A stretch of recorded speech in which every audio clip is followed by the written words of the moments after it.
What other resources await those who visit Castlewood? Let's explore them.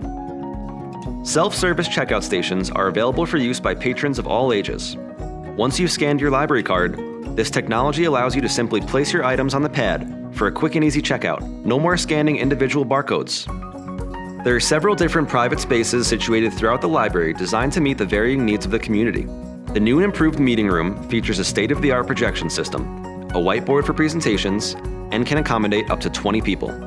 A new study room can host groups of up to 6 people, and 3 new privacy booths are available for individual or small group use. These unique spaces include wireless monitors for use with your smart device, plenty of outlets for charging, and comfortable seating. The Print and Copy Center houses a copier with built-in fax and scan-to-email functionality.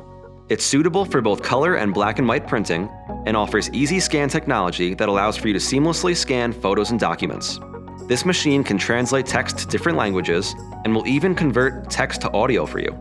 Castlewood Library also offers unique items for checkout, like bike locks and gaming headphones. Assistive devices such as magnifiers, large print keyboards, and walkers with seats are available for those who require them. If needed, a courtesy phone can be found just outside of the meeting room door.